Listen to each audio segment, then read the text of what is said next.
Hello നമസ്കാരം. ഇന്നത്തെ നമ്മുടെ റെസിപ്പി എന്ന് പറയുന്നത് ഇപ്പൊ ട്രെൻഡിങ് ആയിക്കൊണ്ടിരിക്കുന്ന ജപ്പാനീ ചിക്കൻ. നയൻതാരയുടെ ഫേവറേറ്റ് ചിക്കൻ.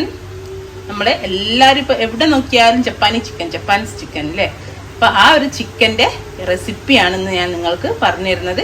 എൻ്റെതായ രീതിയിൽ ഞാൻ ട്രൈ ചെയ്തിട്ട് നല്ലൊരു റെസിപ്പിയാണ്. അപ്പൊ എല്ലാവരും ട്രൈ ചെയ്ത് നോക്കാം, എങ്ങനെയാ ചെയ്യാൻ നോക്കാം. എന്താ ഒരു 500 ഗ്രാം എല്ലോട് കൂടിയ ചിക്കൻ നന്നായിട്ട് ക്ലീൻ ചെയ്ത് ചെറിയ കഷ്ണങ്ങളാക്കിയിട്ടുണ്ട്. ആക്കി എടുത്തിട്ട് എല്ലോട് കൂടിയിട്ടും എടുക്കാം, എല്ലില്ലാതെ ബോൺലെസ്സും എടുക്കട്ടെ. അതിലേക്ക് നമുക്ക് ആവശ്യത്തിനുള്ള ഉപ്പ് ചേർത്തി കൊടുക്കാം. ഇനി ഇതാ 1 ടീസ്പൂണ് പെപ്പർ പൗഡർ, കുരുമുളക് പൊടിയും ചേർത്തി കൊടുത്തിട്ടുണ്ട്. പിന്നെ ഇതാ 1/4 കപ്പ് കോൺഫ്ലോർ ആണ്. ഇതേപോലെ ഇതാ ഒരു 2 ടേബിൾ സ്പൂണ് മൈദയും ചേർത്തി കൊടുത്തിട്ടുണ്ട്. ഇനി നമുക്ക് കുറച്ച് വെള്ളം ചേർത്തിട്ട് നന്നായിട്ട് ഒഴിച്ചെടുക്കണം. 2-3 ടേബിൾ സ്പൂണ് വെള്ളം ഒഴിച്ചിട്ട് ഒന്ന് നല്ല ടൈറ്റ് മാവാക്കിയിട്ട് എടുക്കാം. നമ്മൾ കോട്ട് ചെയ്ത് നിൽക്കുന്ന രൂപത്തിൽ ഞാൻ ഒരു 2 ടേബിൾ സ്പൂണ് വെള്ളം ഒഴിച്ചിട്ട് നമ്മൾ കോട്ട് ചെയ്യുന്ന രൂപത്തിൽ ഒന്നാക്കി വെച്ചിട്ടുണ്ട്. നമ്മൾ മീനൊക്കെ പരട്ടൂലേ, അപ്പോൾ അധികം കട്ടിപ്പോയി ഒത്തിരി വെള്ളം ഒഴിച്ചിട്ട് ലൂസാക്കിയിട്ട് മാവ് അതിൻ്റെ മുകളിൽ പരളുന്ന രൂപത്തിലാക്കി വെച്ചിട്ടുണ്ട്. നമുക്കിതൊന്ന് ഫ്രൈ ചെയ്തെടുക്കണം. ഡീപ് ഫ്രൈ ആണ്, ഓയിലിൽ ഫ്രൈ ചെയ്ത്. അപ്പം നമ്മുടെ ഓയിൽ ഇത് നന്നായിട്ട് ചൂടാകുന്നുണ്ട്. ഇവിടുന്ന് നേരത്തെ മസാല പുരട്ടിയെടുത്ത് ചിക്കൻ ഇട്ട് കൊടുക്കുന്നുണ്ട്. ഒരു 2 പോർഷനായിട്ട് നിങ്ങൾ ഓയിലിനനുസരിച്ച് ചെയ്യാം കേട്ടോ. നന്നായിട്ട് ഒരു 2 ട്രിപ്പാക്കിയിട്ട് പൊരിച്ചെടുക്കട്ടെ. നമ്മൾ ചിക്കനൊക്കെ ഫ്രൈ ആയി ഇതുപോലൊരു ഗോൾഡൻ ബ്രൗൺ കളറാകുന്നവരെ നല്ലോണം വേവണം കേട്ടോ. ഇനി നമ്മൾ അധികം ഇത് കുക്ക് ചെയ്യുന്നൊന്നുമില്ല. അപ്പം ഇനി ഇതാ നല്ലൊരു കളറായിട്ടുണ്ട്, ഗോൾഡൻ ബ്രൗൺ കളറായിട്ടുണ്ട്. ഇനി ഞാൻ ഇതിൽ നിന്ന് കോരി മാറ്റട്ടെ. അപ്പം അതാ നമ്മളെ ചിക്കനൊക്കെ ഇവിടെ പൊരിച്ച് മാറ്റി വെക്കുന്നുണ്ട്. ഇനി ഇതാ ഒരു സോസ് പാൻ വെച്ച് ഒരു 2 ടേബിൾ സ്പൂൺ ബട്ടർ ഇട്ട് കൊടുക്കുക. പിന്നെ ഈ ബട്ടർ ഒന്ന് കരിഞ്ഞു പോവാതിരിക്കാൻ വേണ്ടിയിട്ട് ഒരു ഇത്തിരി ഓയിൽ ഒഴിച്ചു കൊടുക്കുക കേട്ടോ. ഒലിവ് ഓയിലോ ഒഴിച്ചു കൊടുക്കുക, സൺഫ്ലവർ ഓയിലോ ഒഴിച്ചു കൊടുക്കുക. നമ്മളെ ബട്ടറൊക്കെ മെൽറ്റായി വരുന്നുണ്ട്. അപ്പോൾ ഇതാ 1 ടേബിൾ സ്പൂണ് പൊടിയായിട്ട് എരിഞ്ഞ വെളുത്തുള്ളി. ഇതിപ്പോൾ ഇവിടുത്തെ വലിയ അല്ലി ആയതുകൊണ്ട് ഒരു 3 അല്ലിൻ്റെ ഒന്ന് നന്നായിട്ട് ഈ ബട്ടറിൽ നമുക്ക് വഴറ്റിയെടുക്കാം. ആ പച്ചമണം ഒന്ന് മാറുന്ന വരെ ഒരു 3 പച്ചമുളക് ചേർത്തി കൊടുക്കുന്നുണ്ട്. നല്ല എരിവുള്ള പച്ചമുളകാണ്. ഓരോരുത്തരുടെ എരിവിനനുസരിച്ചിട്ട് ചേർത്തി കൊടുക്കുക. വേറെ ഒന്നും നമ്മൾ എരിവിന് ചേർക്കുന്നില്ല. ഈ പച്ചമുളകും നേരത്തെ ചേർത്തി ആ കുരുമുളക് പൊടിയും മാത്രമേ ഉള്ളൂ. ഇത് അത്ര സ്പൈസി അല്ല ഡിഷ്. എരിവില്ലാത്ത മുളകാണ് ഒരു 6 മുളകോ ഒരു 5 മുളകൊക്കെ ചേർത്തിക്കോളൂ കേട്ടോ. ഇനി നമുക്ക് ഇതിലേക്ക് ഇതാ ഒരു 1.5 കപ്പ് പാലാണ് ചേർത്തി കൊടുക്കുന്നത്.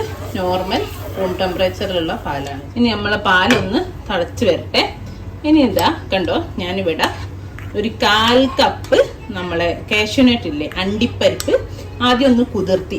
ഇതിൽ പലരും ഈ ജപ്പാൻ ചിക്കൻ്റെ യൂസ് ചെയ്യുന്നത് അണ്ടിപ്പരിപ്പ് പൊടിച്ചെടുത്തിട്ടാ, ഡയറക്റ്റ് പൊടിച്ചെടുത്തിട്ടാ. പക്ഷെ അതൊരു കൊഴുപ്പ് പോലെ ആയിരിക്കും നമ്മളെ ചിക്കനിൽ ചേർത്തിയാൽ.